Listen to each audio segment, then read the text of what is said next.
Let's talk about aged care and what was agreed to last week. Andrew Clennell broke this story for us on AM Agenda and he joins me live here once again. Good to see you. So, the details. Another one for the promo, you know. Yeah, there you go. She said it to me off air. That's the motivation. Yeah. Anyway, what have you got for us? What is the detail? Tell us the background story. We had Anika Wells yesterday, which I know she loves to come on your show and Kieran's, but she did come on Sunday Agenda, and I'm grateful for the minister coming on. And the big question here is, of course, the cost to people going forward. Up to $13,000 extra a year for self-funded retirees. But Anika Wells telling me if we don't do this, the aged care system is just going to collapse, and we already know that the massive effect going forward this will have on the budget. Instead of 5.7% of spending, it'll be 5.2% because of these changes, which aren't that massive. So the government kind of has the view, look, you say we're not reforming. We've done aged care reforms. We've done NDIS reforms. Many would argue they need to go further, particularly with NDIS, but you have to give them some credit. But here is the minister having to explain why Australians have to pay more for their aged care. What do you say to those who now have to pay up to $13,000 extra a year for their aged care? I'd say I have been losing sleep about the state of the aged care system that you may or probably will need to use in your older years. And what I worry about is that there won't be a bed for you at the end of the day if we don't take drastic action, big, bold reform like we have. Yeah, they still need the workforce, etc. And there's got a lot of back-end stuff that needs to happen there in terms of skills. But anyway, I digress. Let's talk about misinformation. Where's that up to? Well, the government's put forward its proposal and it looks doomed to fail already, unless they can get the crossbench somehow. But they've opened up a war with Elon Musk. We know that. That probably doesn't hurt them electorally.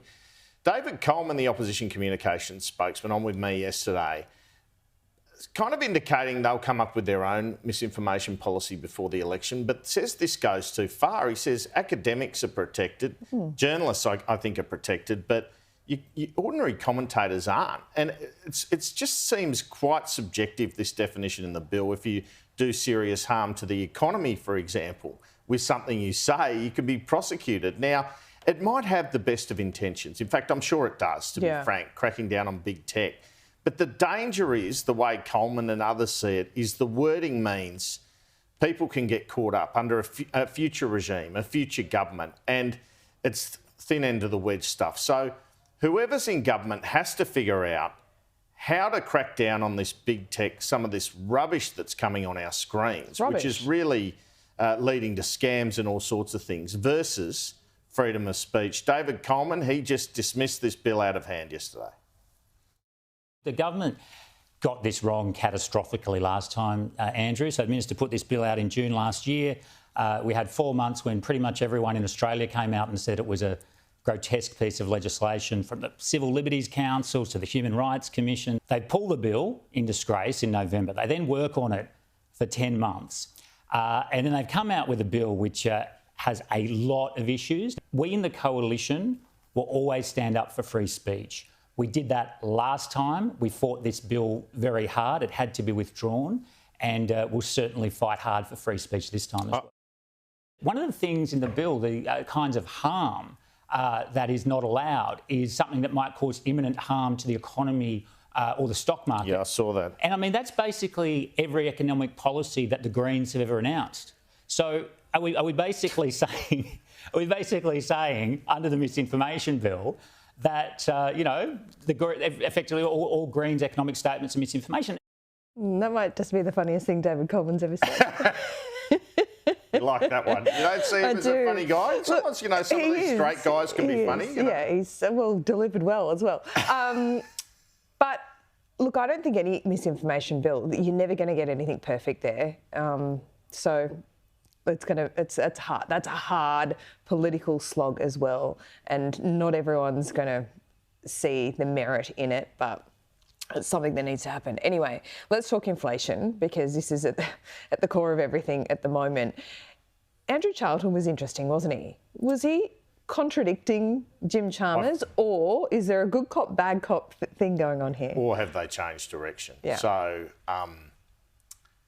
of course, he was Rudd's economic advisor when Jim was Wayne's chief of staff, so they probably have an interesting relationship. But he was sort of saying the RBA is doing their job on inflation here, and we're with them. Whereas Jim Chalmers has been saying that the Reserve Bank is, well, interest rates are smashing the economy. That's true, but it looks like he's blaming the Reserve Bank. So I saw a subtle change in language here from the government. What I can tell you is what the federal government strategy is, and that strategy is to reduce inflation and thereby help Australians with the cost of living.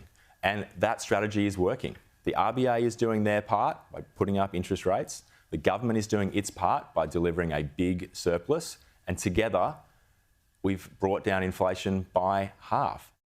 You know me, I'm already in election mode looking at the poll after poll after poll, and there's a trend here. Minority, we've been talking about that for quite some time, but the first time Freshwater has published its poll saying, well, yes, hung parliament, but it could be Dutton that forms government. I think that's still an outside chance.